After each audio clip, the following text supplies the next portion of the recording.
পশ্চিমবঙ্গ মাদ্রাসা শিক্ষা পর্ষদ থেকে তোমাদের যে টেস্ট পেপারটি দিয়েছে সেই টেস্ট পেপারের আজকে সমাধান করব বাংলা কোনটা করব না আজকে এইখানে এই ভিডিওটিতে আমি দুটো টেস্ট পেপার মানে দুটো সেট শেষ করব।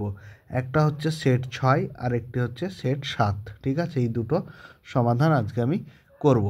আজকে সমস্ত এমসিকিউগুলোই করব। ঠিক আছে, তার আগে অবশ্যই চ্যানেলটিতে যারা নতুন তারা অবশ্যই চ্যানেলটি সাবস্ক্রাইব করো, পাশে থেকো, বন্ধুদের সাথে বেশি বেশি ভিডিওগুলি শেয়ার করো।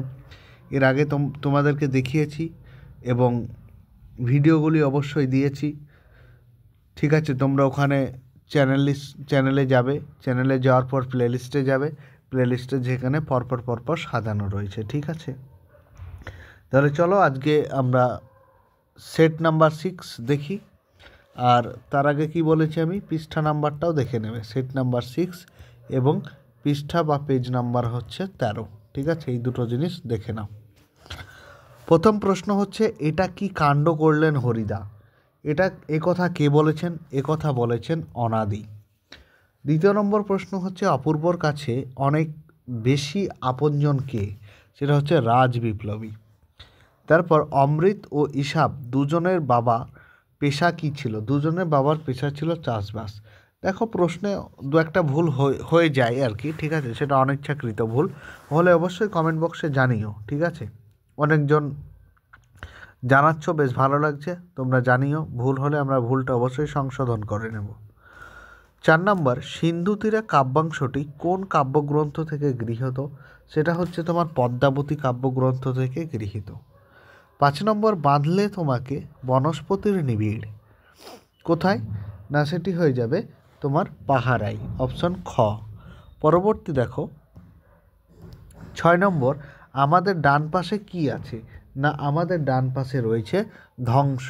ঠিক আছে। 7 নম্বর, ক্রমে তাও বুঝিবা যাই কি যাবার কথা বলা হয়েছে? এখানে ডট পেনে যাওয়ার কথা বলা হয়েছে। তারপর দেখো 19 শতকে 32,000 অক্ষর লেখা হতো। এইখানে কত টাকায়? না সেটা হচ্ছে 12 আনায়। 9 নম্বর, যে লোক আজন্ম ইজার পড়েছে তার পক্ষে কি পরা শক্ত? কি পরা শক্তের কথা এখানে বলা হয়েছে? ধুতি পরার কথা বলা হয়েছে। এরপর দেখো, কলমে কায়স্থ চিনি নিম্নরেখ পদটি কোন পদ? সেটা হচ্ছে অবশ্যই করণ কারক। 11 নম্বর, একই ধাতু থেকে ক্রিয়া ও কর্তা উৎপন্ন হলে সেই কর্তাকে কি বলা হয়? সেই কর্তাকে বলা হয় সমধাতুজ কর্তা। এরপর দেখো যে তির্যক বিভক্তি, এই তির্যক বিভক্তি কোনটি? না তির্যক বিভক্তি হচ্ছে এ বিভক্তি। 13 নম্বর, আর কাউকে পায়ের ধুলো নিতে দেননি সন্ন্যাসী, নিম্নরেখ কোন পদটি? এটি হচ্ছে সম্বন্ধ পদ। ঠিক আছে, চলো পরবর্তী প্রশ্ন দেখি। পরবর্তী 14 নম্বরের প্রশ্ন যদি দেখি আমি, তাহলে পূর্বপদ সংখ্যাবাচক বিশেষণ হয় যে সমাসে। এটা কোন সমাস হবে? অবশ্যই সমাসটি নিত্য সমাস, অব্যয়ীভাব সমাস, দ্বিগু সমাস, কর্মধারয় সমাস। অবশ্যই এটি হয়ে যাবে অপশন গ, দ্বিগু সমাস। তারপরে হিংস প্রলাপের মধ্যে নিম্নরেখ পদটি কোন সমাসের উদাহরণ? এটি হচ্ছে তৎপুরুষের উদাহরণ, গ। পরবর্তী প্রশ্ন, তোরা সব জয়ধ্বনি কর, এটি কি জাতীয় বাক্য? এটির আগেও পড়েছি আমরা যে এটি অনুজ্ঞাসূচক বাক্য। ঠিক আছে। পরবর্তী প্রশ্ন দেখো, যে গান জানা আছে একটা দুটো, এটি কি বাচ্য? এই বাচ্যটি হচ্ছে ভাব বাচ্য। পরবর্তী প্রশ্ন দেখো যে পরবর্তী প্রশ্ন এখানে এগুলি অবশ্যই পরবর্তী সেটে নিয়ে আসবো। তোমরা আপাতত এমসিকিউগুলো দেখো আর প্রশ্নগুলি অবশ্যই দেখে নাও।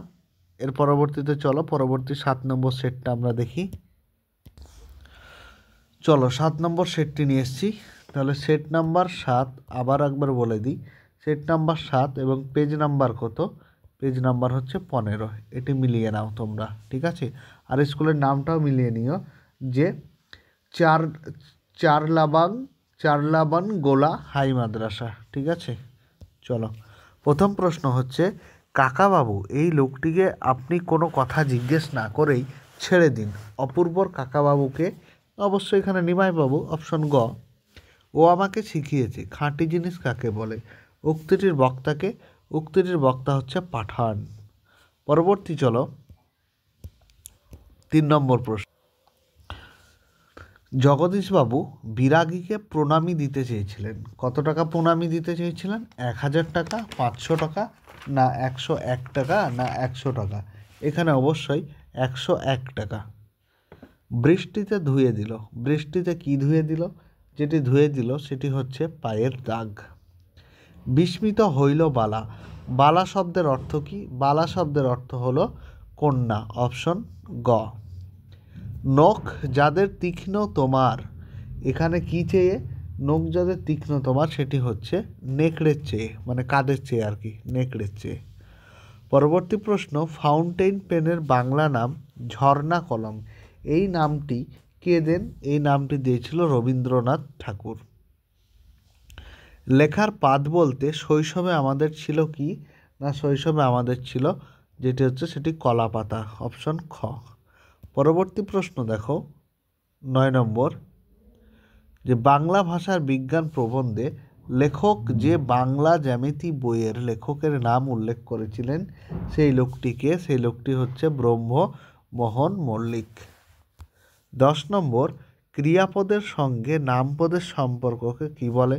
এটির আগের টেস্ট মানে সেটটাতে পড়লাম যে কারক।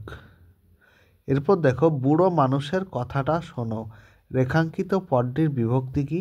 না এর বিভক্তি আছে, ঠিক আছে, বুড়ো মানুষের এর বিভক্তি। 12 নম্বর, তিল ত্রিফলা শিমুল ছালা। রেখাঙ্কিত পদটি কোন সমাস? দেখো এখানে ত্রিফলা, ঠিক আছে, যেখানে 3টে ফলার সমাহার, আর 3টে ফলার সমাহার মানে আমরা অবশ্যই এখানে দ্বিগু সমাস যেতে পারি। 13 নম্বর, দ্বন্দ্ব সমাসে অর্থ প্রাধান্য থাকে কোন পদের? পূর্বপদ, পরপদ, উভয় পদ, অন্য পদ, অর্থাৎ এখানে উত্তর হয়ে যাবে উভয় পদের। বাঁশি বাজে বাচ্যটি হলো ড্যাশ। তাহলে বাঁশি বাজে এই যে বাচ্যটি সেটি কি হবে? না কর্মকর্তৃ বাচ্য হবে। অপশন গ। চলো পরবর্তী প্রশ্ন দেখো, যে কোনটি বাক্য নির্মাণের শর্ত নয়? যেটি বাক্য নির্মাণের শর্ত আমরা জানি কটি? 3টি। কি কি আছে? না যোগ্যতা, আসক্তি, আকাঙ্ক্ষা। তাহলে দেখো খ, গ, ঘ এই কটি আমাদের বাক্য নির্মাণের শর্ত, কিন্তু নয় কোনটা? ক্ষমতাটা। তাহলে উত্তর হয়ে যাবে ক। 16 দেখো, যে আমাদের মধ্যে যারা ওস্তাদ তারা ওই কালো জলে হরতকি ঘষত। বাক্যটি কোন বাক্য? এখানে বাক্যটি হয়ে যাবে তোমার সরল, জটিল, যৌগিক এবং মিশ্র। তাহলে বাক্যটি অবশ্যই জটিল বাক্য হয়ে যাবে। 17 নম্বর, অনুসর্গের অন্য নাম কি?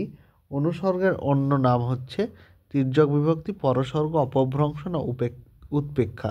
এটির উত্তর হয়ে যাবে পরসর্গ। ঠিক আছে, আর 1 নম্বরের প্রশ্নগুলি দেখে নাও। এই প্রশ্নগুলি আমি আবারও আনবো পরবর্তী ভিডিওতে। আগে তোমাদের এমসিকিউগুলো করিয়ে দিলাম, ঠিক আছে, যেহেতু অনেক তাড়া রয়েছে অনেকজনের। এবার প্রশ্ন করতে গেলে তো আমাকে উত্তর করতে গেলে রেডি করতে হবে, তাই না? তোমরা এত তাড়াহুড়ো করছো, তাই তাড়াহুড়োর কোনো জায়গা নেই, ঠিক আছে। তোমরা ধীরে ধীরে দেখো, আমরা সব সাবজেক্ট করতে হচ্ছে তো একটু সব দিকেই ধ্যান দিতে হচ্ছে, বেশ। আর চ্যানেলটিতে যারা নতুন, আবারও বলছি সাবস্ক্রাইব করো, বন্ধুদের সাথে শেয়ার করো। আজকের ভিডিওটি এই পর্যন্তই।